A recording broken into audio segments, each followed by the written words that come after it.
Good evening, everybody, and welcome to the Chrissy B Show. And on tonight's program, we'll be discussing shyness, how it can affect our lives and how to deal with it. Now, shyness is very common, apparently, because about 60% of the population are shy, and that includes some pretty famous people such as Victoria Wood and David Beckham, who have both confessed to shyness, and also Nicole Kidman, who says her hands start shaking when she's faced with a red carpet event, so it affects everyone.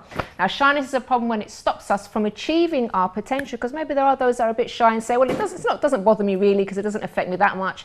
But it's a problem if it stops you from doing everyday things and achieving your goals. So we're going to be talking all about that tonight. Now, my guests to discuss all of this are Sally Austin, consultant clinical psychologist, and also we're going to be meeting a young lady who allowed shyness to near enough ruin her life when she was younger, so she'll be telling us all about that. And we'd love you to get involved as well. Are you a shy person, and has it stopped you from achieving your goals? Do give us a call on 020 7686 6300, and you can also tweet. I have my iPad right here to receive your tweets at Chrissy B Show. But first of all, let's speak to the lovely Bianca. Hello. Hello. Hi, Chris. How are you? Fine, thank you. Would you describe yourself as a shy person? I don't think I am very shy. No. I don't think you're shy. No. I don't really feel very shy, but like when I was younger, I used to be a little bit, it's weird because when I was around my family and friends, I'd be really like, not confident, but like sort of like messing about, funny and like just doing silly things. Yeah. But then when I got into like sort of middle school, I was more aware, I think, of like when I was in my around my social group, I was confident. But I think if I was in a class where I didn't really know many people, I'd be a little bit more quieter. Yeah. And then once I develop friendships, and I'll get a bit more confident, but a little bit like that. But not very shy. Yeah. Well, we are going to be, after the break, we've got a few points to go through about how to identify if you're a shy person, or maybe if someone you know, someone close to you is a shy person, because there are some very sort of obvious telltale signs. Yeah. Well, not really that obvious actually, but some, you might be surprised at some of them as well. Yeah. But you've got some news for us. I have. I was still thinking about that shy question. I was like, oh. So, bring your daughter to work day did not work out too well for this newsreader. So Lena's live broadcast on Morocco's on a Morocco television channel was interrupted when her young daughter suddenly appeared behind her to hand her a smartphone. So there she is. So she comes up, pops up behind her mum. Mummy, you've forgotten your smartphone. And then so after she realised her mum might actually be on live TV, the child tries and fails to duck down out of the shot. So she tries to duck down, where she realised all these camera and the audience were there, and she didn't do it. She couldn't. You could still see her head apparently. Oh, no. And so impressively, we don't think this even counts as a newsreader fail, because that's what they've said on in this clip, because she didn't phase attraction, so the newsreader still carried on, and she didn't even really acknowledge the daughter. She said they said that she raised her eyebrow and shook her head. Wait till I get you home. Yeah, in a sort of telltale parent way, but didn't still carried on with the news. Oh, what would you do? That's a perfect. And I would probably. No, honestly, I would stop and say, "What are you doing here?" yeah. Oh, you know what I'm like. I think on this if I make a mistake on the show, I'll just say it. But I would probably say, "Oh, hi, meet everyone." Yeah. Although I don't know if you're allowed to do that on the news. Yeah, that's true. It's not their own show, is it? So. It's a lot stricter, isn't it, on the news? Yeah. She could get the sack for that, I suppose. But that would put you off, though, wouldn't it? Your daughter's behind you. And I get distracted very easily. Like if something drops in the studio, for example, as it happened recently, I get very distracted. Yeah. Or if it was your cat, Chris, that came behind you. Oh, I'll pick her up straight away. You'd probably keep her on for the whole show, wouldn't you? Would, yeah. Oh, I thought of you straight away when I saw that. I thought, what would Chris do? What would Chrissy do? And also, a zoo, this is a funny one, a zoo in China has landed itself in trouble. It's really shocking. After trying to pass off fluffy dogs as lions and rats as snakes. Seriously, why would they do that? Do they think people are really silly? So a sign said an animal in one of the cages was an African lion, but visitors were furious when it was clear it was a dog. Are they mad? Have they gone completely bonkers? Obviously, I don't know what let's see. How does that look like a lion? Is that a wig it's got on its head? It's funny, isn't it? No, it doesn't even look like a very nice zoo, does it? So elsewhere in the zoo, foxes were used to impersonate leopards, and another dog was used to impersonate a wolf. I know if people go and visit that have never seen an animal before, or never seen any like photos or anything, but that's ridiculous. You still wouldn't believe it, would you? Because you know what a dog looks like, and you know what a cat looks like, and a rat. And then, so a lady called Sharon, who took her 6-year-old son to the zoo, and she was teaching him all the sounds, the animal noises. But instead, she only heard a barking sound. So I think they were looking for a lion. Oh, look, there's a lion over here. And what they heard was barking. And she said to use a dog to impersonate a lion is definitely an insult to tourists. It is, isn't it? Of course it is. How did they think they were going to get away with that? They got their money back. That's all I have to say. Yeah, well, a spokesman for the zoo said, we're doing our best in tough economic times, and if anyone is unhappy with our displays, we will give back their money as well. And also the manager. Stupid excuse. I know, it's rude, isn't it? Oh, we're doing our best at the tough economic times. Doesn't mean you can lie, does it? Exactly. At least put this is a dog. Yeah. On the thing, if you're going to keep a dog caged up like that, which is not nice. And this is another excuse, Chris, even funnier. So a manager at the zoo said, and it was in China, said that he desperately tried to explain what had happened, saying the dog was the lion's friend. So there was a lion in there. That was his friend that you saw. Okay. That's hilarious, isn't Moving it? swiftly on, anyway. You didn't fool us. And studies show when it's, this is another funny animal one, studies show that when in busy cities, dog owners worry that their pooch won't be seen and will be trampled on by commuters.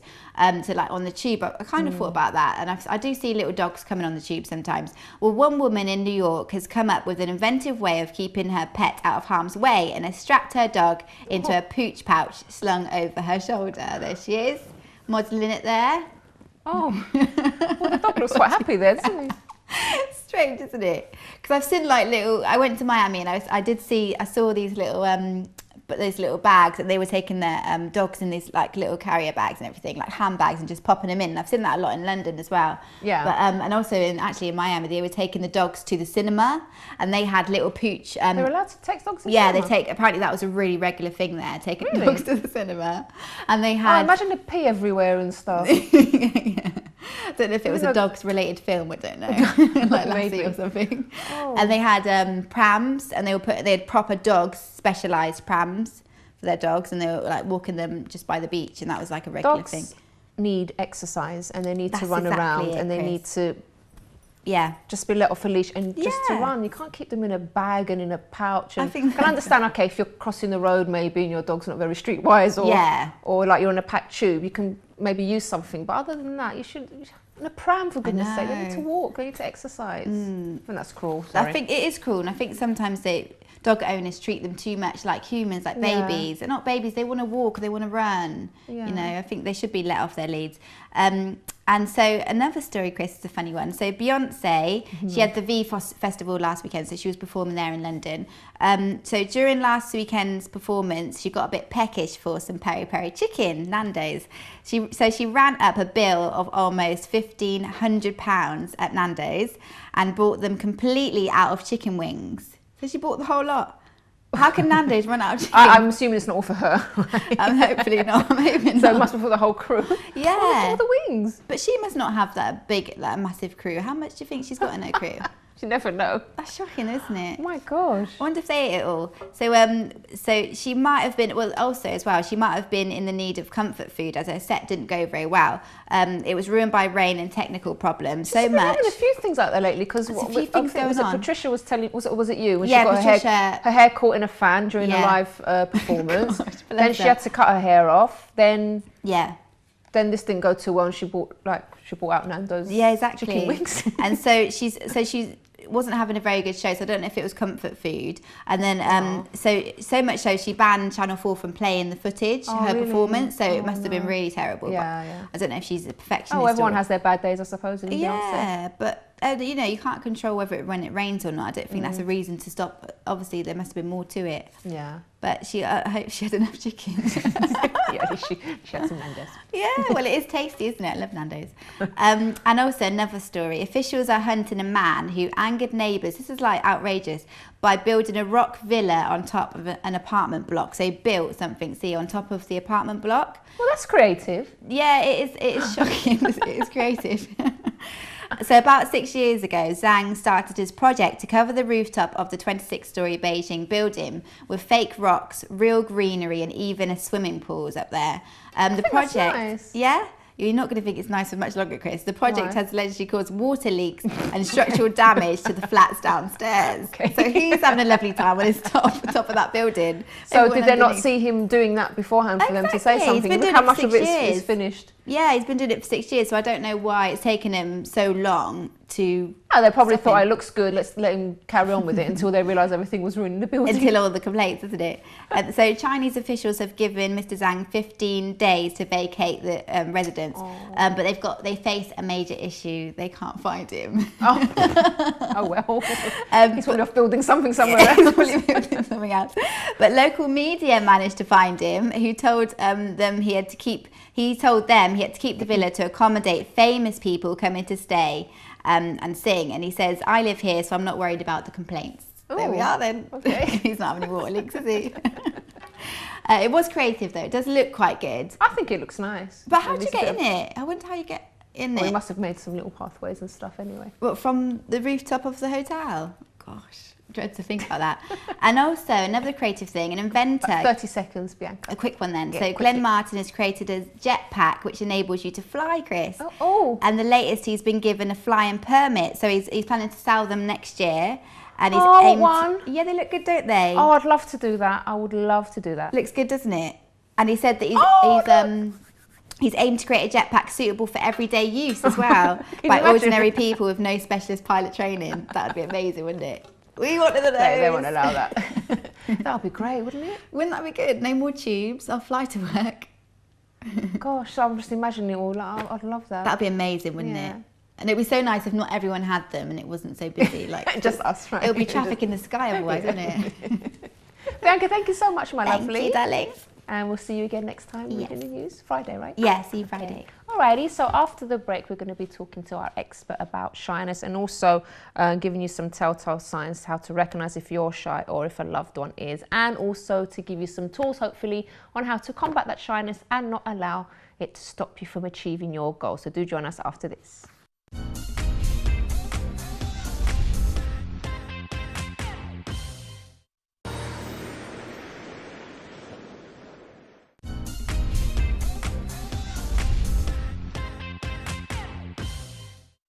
Welcome back to the show, and we're speaking all about combating shyness, and I have my expert guest with me, Sally Austin, who's a consultant clinical psychologist. Hello, Sally. Hello. So Thank you for having me here. Oh, it's a pleasure to have you here. So we're going to be helping our viewers tonight who are shy, but first of all, let's just go through a few things that I found online about how to recognize if you are a particularly shy person. So most people know if they're shy, but there are some other signs, just in case you're wondering, oh, am I just quiet or whatever. Anyway, so do you feel nervous with people that you don't know very well, especially the opposite sex? That's a telltale sign. If you're particularly shy, maybe at a social function as well, you don't sort of feel comfortable there, that's an indication that you're also shy. Also, meeting new people for the first time, talking to strangers, and an interesting one, talking to people in authority, such as teachers or policemen and women as well. So those are some telltale signs. But also with some of the body language, if you find it hard to look at people in the eye, that's a telltale sign. You don't feel comfortable asking people for information. So say if you're lost, the natural thing to do is like, can you let me know, how can I get to this place? If you can't even do that, I think that's quite a serious shyness issue there. Yeah. And also, if you find it hard to think of things to say when you're in a group, or you find it hard to act naturally with new people, and you find it hard to give your opinion or assert yourself. So there's some people that will actually never give their opinion, maybe even to friends, because they just don't feel comfortable to do that. What do you think of those points, Sally? I think they all sound absolutely fine and relevant. I suppose the thing that it does make me think of is how many % of us have that experience, and it's probably all of us at some time. Some point. And that's probably quite sensible, because to completely lose all your inhibitions would also be a bit worrying too, wouldn't it? To talk to anybody anytime about anything. That we need to kind people of... over here will think that quite weird if you just start striking up a conversation with a stranger. People do find that strange over here in this country. You've got to kind of get it just about right, haven't you? Not too OTT, talking to everybody, being really loud, but equally not too quiet and not too inhibited and not letting the nerves beat you too much. Yeah. So I suppose if you're going through all of these things, and that is a serious issue, but like I said, it's a natural, because with me, I used to be extremely shy. And I mean, we'll talk about some of the reasons why people are shy in the first place. But in my case, it was the way I was brought up, because my dad was extremely strict, wasn't allowed to go out anywhere, had limited friends. So I wasn't really sort of socially active and stuff like that. Yeah, not practicing social skills apart from with my family.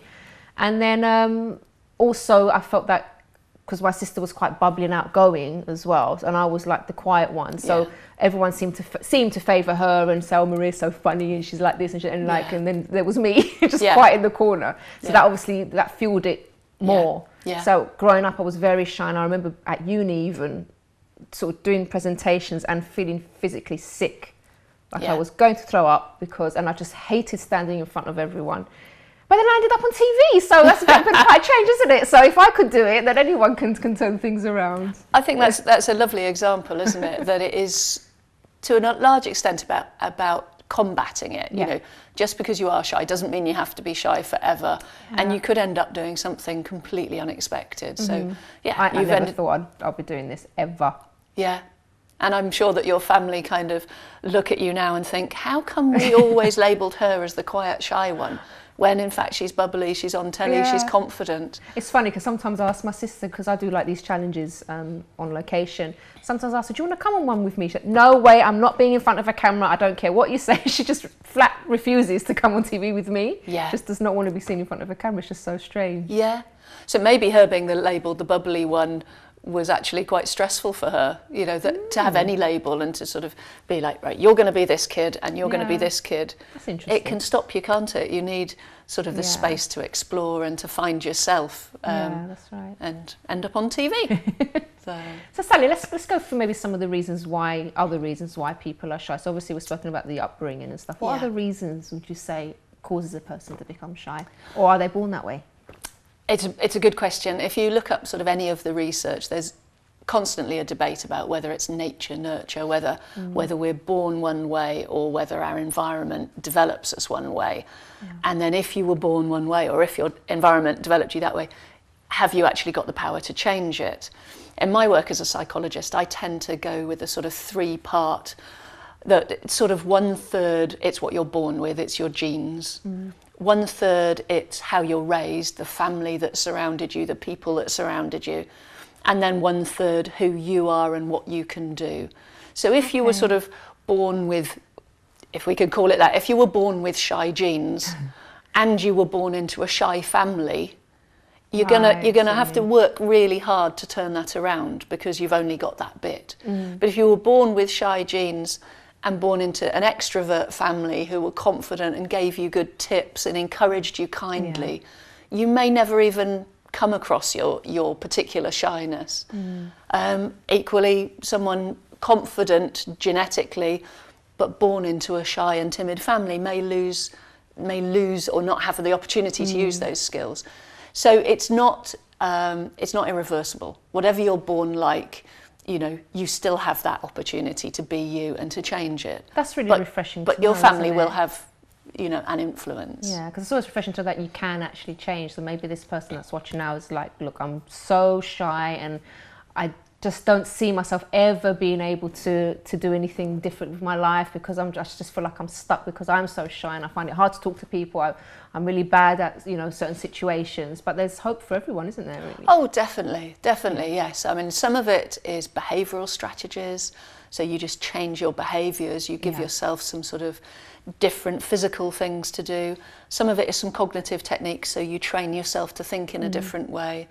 Some of it is just dropping yourself in the deep end, feeling ghastly, but realising that the world didn't come to an end and you didn't sort of ruin your friendships, your chances, your job. You just kind of got through it. So maybe a bit later on, we'll give our viewers some tips on how to combat it and how not to let. But let's talk briefly, just before we go to the break, let's talk briefly about how shyness can affect a person's life. So, and I think an obvious example would be, we'll talk about love life in a bit because we've got a little sketch to show you as well, but maybe work situations. I can imagine, because some people are very well educated, they're really brainy, they they can do so much, they're great thinkers, but when it gets to that situation where they have to be in an interview, for example, then things go wrong from there.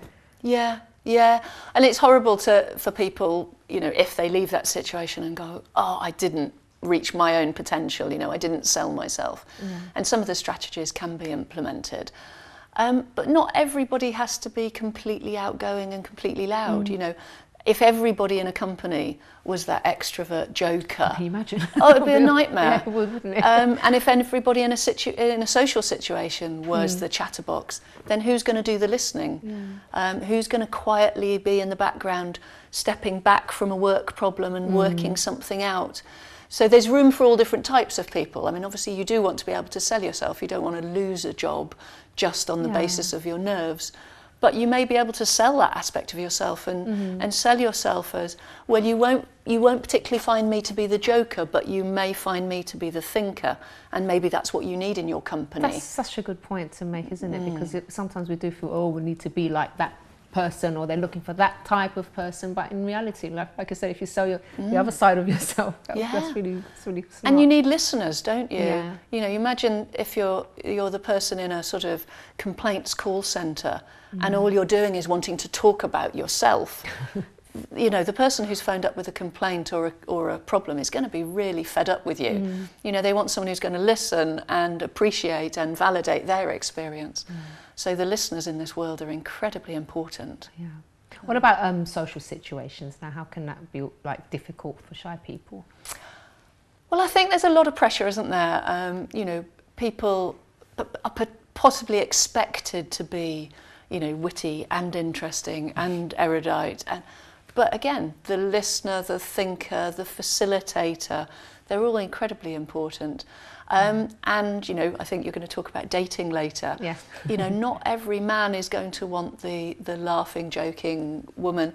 You know, some men like to be nurturing and to care and look after the slightly timid man, the timid woman, you know, or vice versa. So no, it can be something that you could sell. You could sell yourself, or you learn a few strategies and a few tricks of the trade, and you fake it long enough for it to become a habit and become more comfortable, so that it doesn't feel quite so fake any longer. Okay, very interesting. But after the break, we are going to show our viewers a sketch of maybe some typical situations that happen when you're out on a date and one of you is extremely shy, and you know how awkward it can be, and then hopefully give some advice on how to combat that. And also we're going to be speaking to a young lady who was very shy at school and how that affected her. So do join us after this, and if you want to tweet your opinion, you can do so on @Chrissy B Show. Join us after this.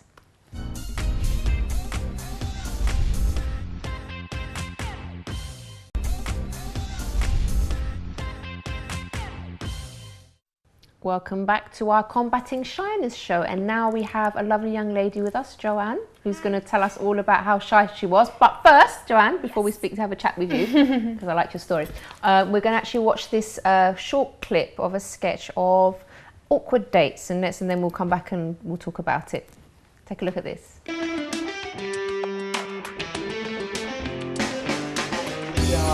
PR.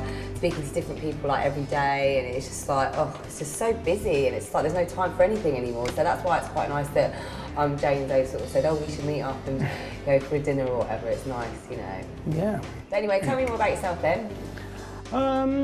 Not much to say really. Like you, I spend a lot of time working. When I'm not working, I have to look for work. Yeah. Well, that's interesting, isn't it? So tell me, have you been on a blind date before? I don't think so, no. You don't think so? You must know whether you've been on one or not. I'll take that as a no. I don't really remember. I don't think so. Anyway, what sort of food do you like? What do you want to eat? I guess pastas, Italian. Yeah? Yeah, something simple. Italian. Yeah, okay. something simple. Okay, so you're not fussy, basically, what you're going to eat? Yeah, I wouldn't mind having a look at the menu, just to see what they've got. Okay, all right then. Okay, I'll tell you what, we'll get the menu when the guy comes over, and then we'll decide something that we both want, yeah? Okay. Is that all right? Yeah, it's fine. Okay, no problem. So, do you drink? Would you like something to drink? Some wine, maybe? Yeah, I could do some wine, yeah. Okay. Red, white? You choose, it's up to you. You sure? Yeah, I don't mind. Okay. I'll drink anything. Is there anything you want to ask me? Not too personal, obviously, but, you know.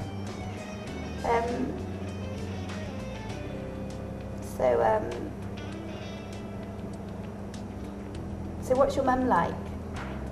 My mum? It's a bit soon, isn't it? Silly question. My mum is a crazy, wild Irish woman. No, I just like, because I'm a family person, so I... Ah, okay.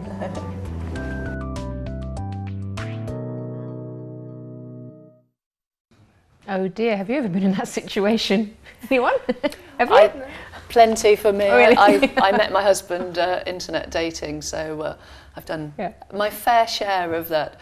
How was your first date like though? Was it awkward like that? Or? With my husband, by the time I'd met my husband, I'm embarrassed to admit I'd had that many blind dates. I was kind of getting the hang of it by then. Okay. But I think the first few, yeah, they are hard. I mean, I think that dinner situation's incredibly difficult, actually. I think that sort of plonking you there and going, right, talk. Ask, I know. Have you got anything you want to ask questions?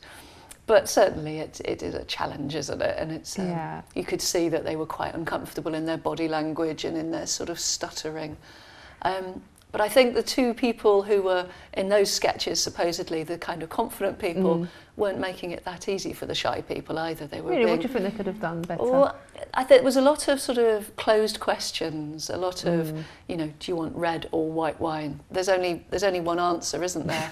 Whereas a sort of, you know, what's your favourite drink, or, you know, have you why? Red wine. But questions that maybe kind of give the person a little bit more time. It can be a bit sort of like a tennis match, can't it? When I noticed in the second sketch, the lady that was shy, we know she was on before actually over here. She's not shy. She kind of started to warm up a little bit, because then she started to say, you know, she's like, I'm a family person. That was the sort of first thing she gave away about herself. So she seems to kind of fall into it. So I think sometimes persistence helps as well, because he didn't give up, did he really? Yeah. Because I think most people just get up and walk off in a situation like that. There's a lovely technique you can use if you want to make people talk more, and it's ever so simple. And it's basically to repeat the last two words that they said and add a question mark. So in that situation, if I was struggling, and she said, I'm a family person, you just say, oh, a family person? And what you're actually doing is, tell me more about that. I might use that on my guests. Absolutely, absolutely. Maybe I've been doing it already, I didn't realise. But then she's going to go, yeah, you know, I really love my mum and my dad and my brothers. Your brothers? Yeah, I've got 3 there. You know, so you literally just repeat the last 2 words with a question mark at the end, and you're helping the person to feel interesting. And I think that's the important thing. It's actually to make them feel comfortable and interesting, as though they've got something that you want to hear. Something that you want to hear. Yeah. Yay. And you gave me closed answers. I didn't do it very well. No, I was just about to give you the word. All right. Yeah, I was just about to go, yeah, and this would work for us. Oh, I'm going to practice that now. That's a really good technique. Joanne. Hi. Hello, my lovely. Hi. So you used to be very shy. Tell us about that. Yes. So basically, from when I was younger, like you were saying about the families, in my family, I think my brother and sister, they were quite open. But my mum was always the type of person where she wouldn't go for something. She wasn't quite assertive, like, yes, it's like out there. So I think I mostly got it from her, because my brother and sister moved out when they were quite young. Yeah. And when I went to school, I was never the popular one. I was always left by myself, playing by myself, bullied, that sort of thing. So I got comfortable being by myself, isolating myself. And even when we'll be in class in But were you really comfortable? You just making yourself... I got comfortable in that situation. Of course, I wanted to join in. I wanted to play the games. I wanted to be with people to talk. But because I wasn't accepted for whatever reason, I would just get comfortable with myself. I just sort of fell into that habit of being by myself. How were you feeling inside at the time? I would feel rejected. I would feel like, why does nobody like me? Even my mum. It would make my mum upset, because she would see that as well, that I would be always by myself.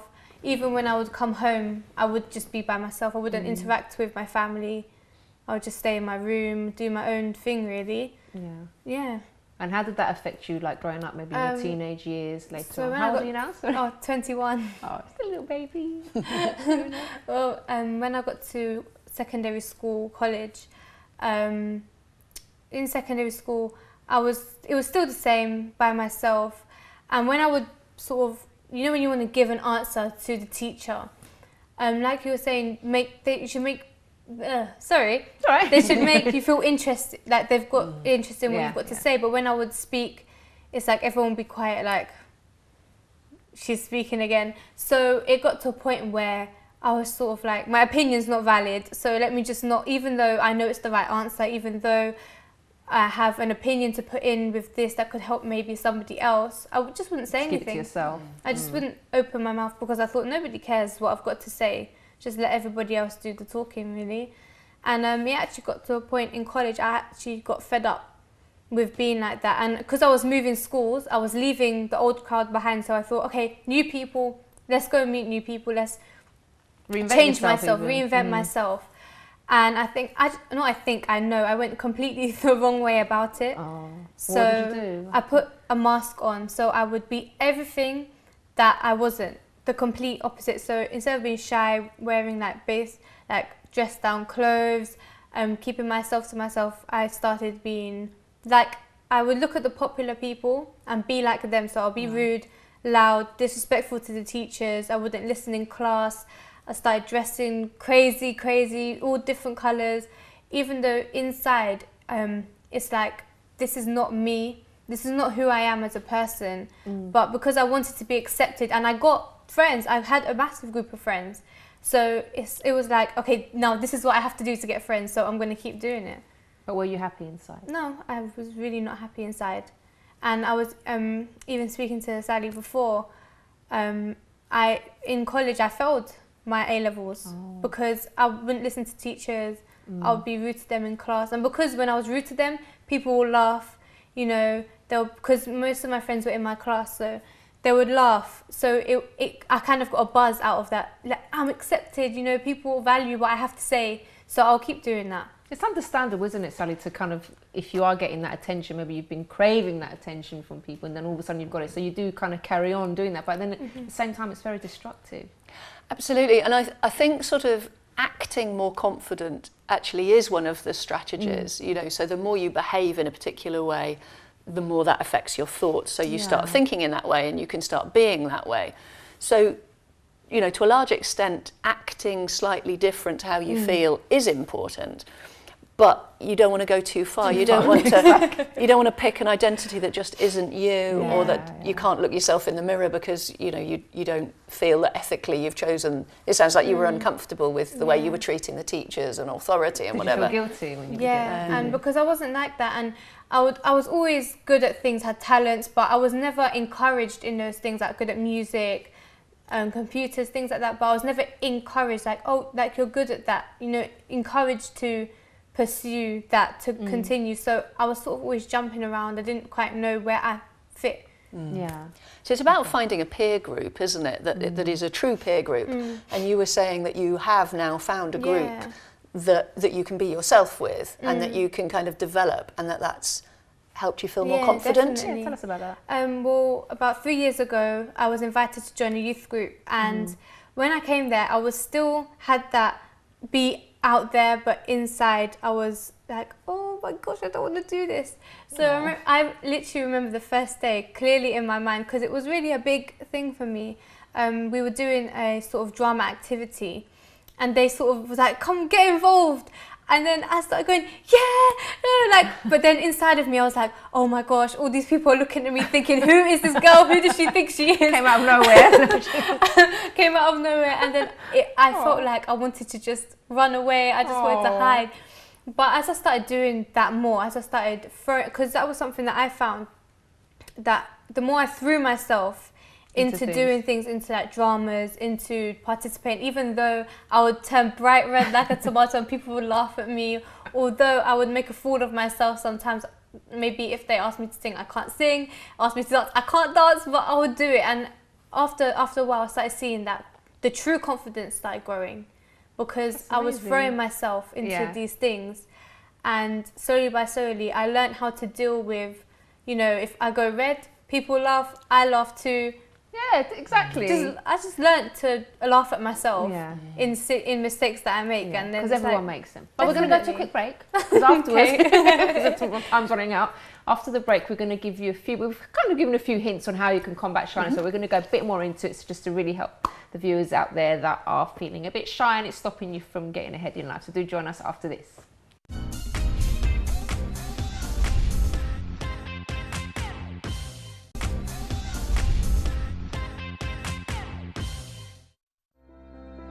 If you think about it, there are schools for everything. If you want to learn languages, there are dog schools, schools if you want to become a mechanic, all kinds of schools you can go to and learn something. But you've probably never heard of a school that teaches love until now.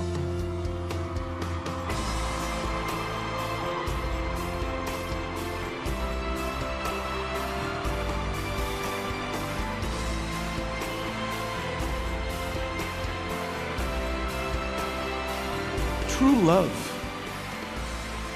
really needs to be learned.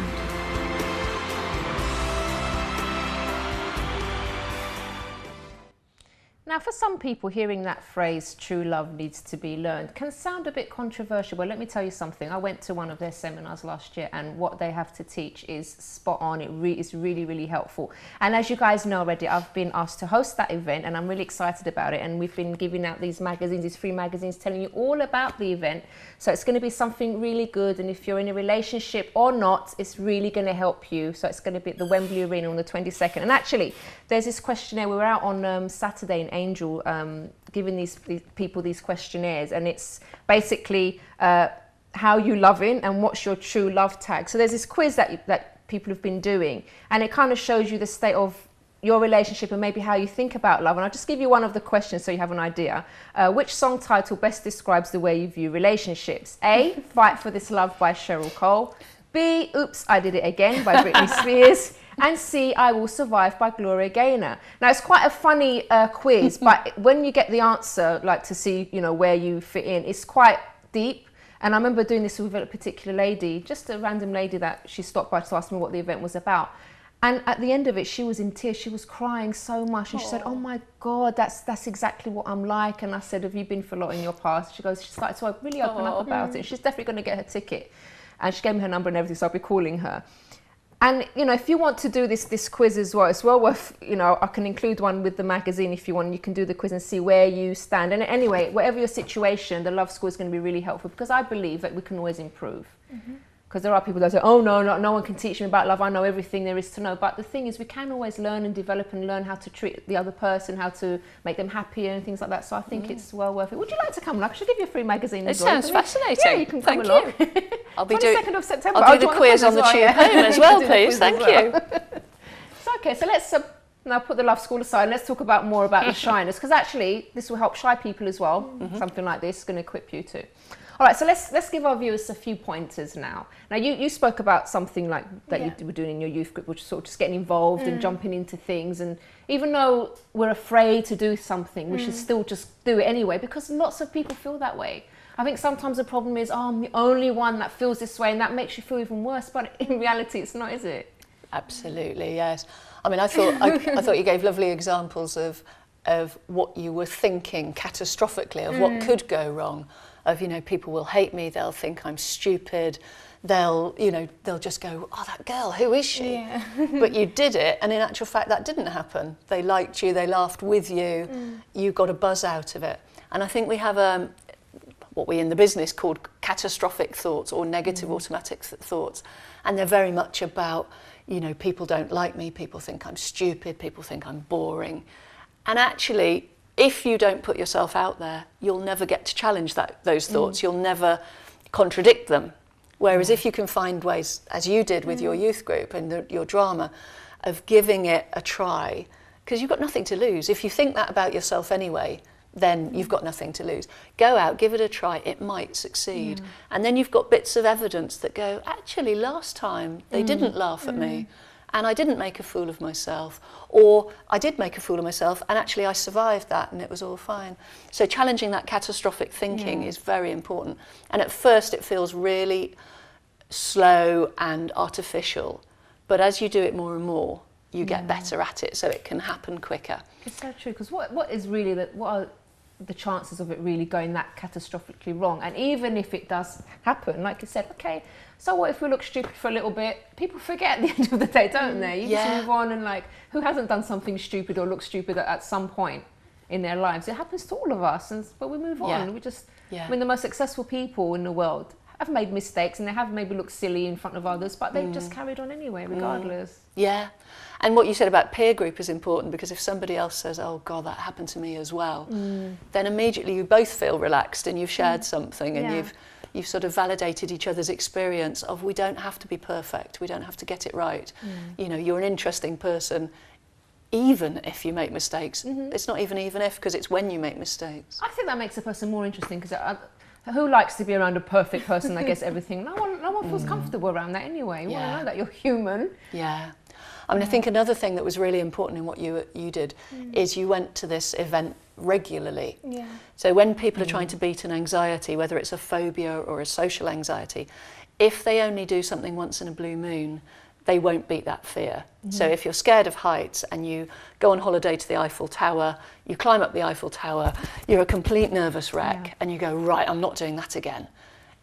You haven't really achieved anything. But if you were presumably going every week or a few times a week, so you're facing that fear time and time and time again, and your body actually gets bored of being anxious. Your body just is like, well, this isn't scary any longer. And so little and often is really important. Actually, I can let you viewers into a little secret. When I was first offered to do this show, I was absolutely terrified, even though I was doing TV before, but it was always with other people. I wasn't like the main presenter, and I wasn't the only one. I was like in a group of one show in particular was like 3 other women, sometimes 4 other women, so we would bounce off each other. But I was never in a situation where I was the main presenter, I was the only presenter, and I would have guests that I would interview. So when it was offered to me, I was like, in my head I was screaming no, but then at the same time I was thinking, well, do you know what? It's an opportunity because the reason I do the show is to help people, is to, people that are going through certain issues as I did with depression and stuff like that. So it's to help, and it's an opportunity to be able to reach more people and to help people in a better way. So when I first started the show, it was horrible. I was shaking, and even meeting the guests was difficult for me, because it was like, oh my God, it's so new. But it's true, the more you practice, the more you kind of do things, it does start to become more comfortable. I'm not saying that I never ever get nervous, because there are times when, oh my God, it's TV, I suddenly realise, but then you do get into the swing of things, and there's times when I don't even think about it anymore. I just do it naturally because I am being myself on TV. Yeah. So, this is something that anyone can overcome, really. I really do believe that, because I have, and like I said, I came from an extremely shy background, and even with this show, it's really helped me to be more confident in myself. So it was a little secret I told you there. Well, you said earlier on the show as well that you actually make the mistakes part of the show. Yeah. And I think that's incredibly healthy to just sort of go, oh, I got lost for words then, or oh, I made a mistake. Yeah. Because the people watching are going to go, oh heavens, she's human, how nice.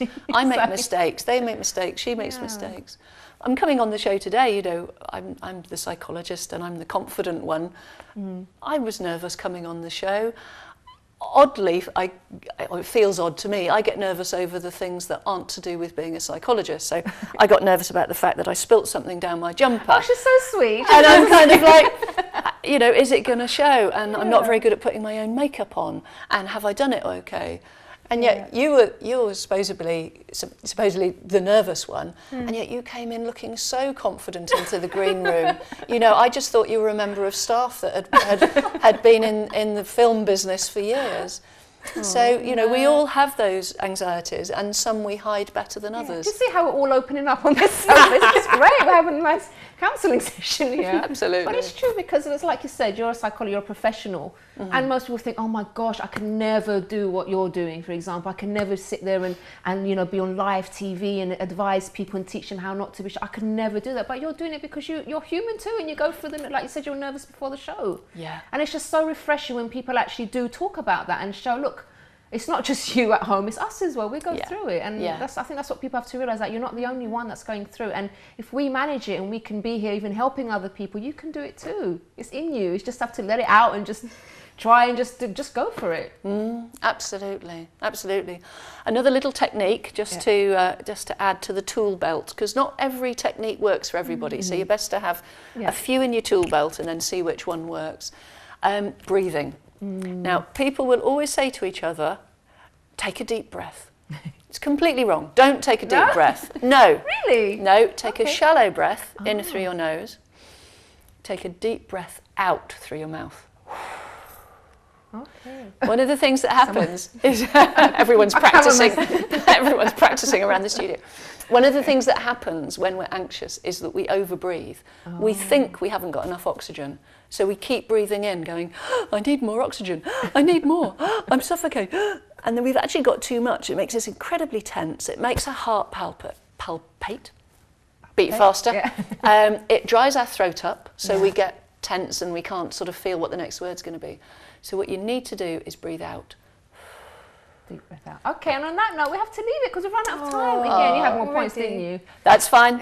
Don't worry.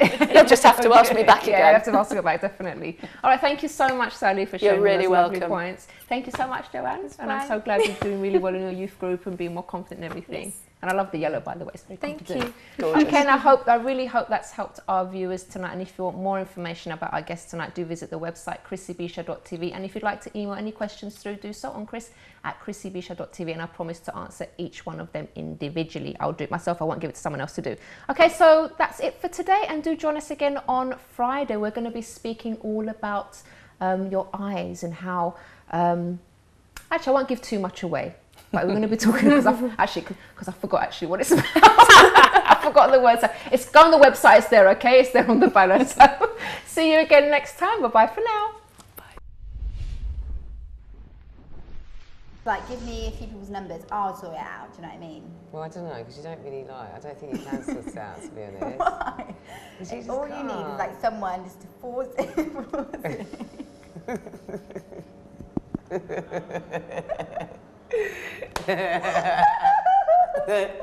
Force it. Yeah. Just give me the numbers and I'll sort it out, because I need you at that party. It's going to be amazing. Yeah, no, it's just, it's and fun. Then next month we're going to be going to Ibiza.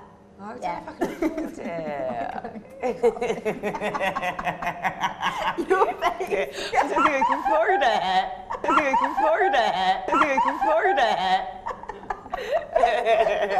Someone get me away from that psycho.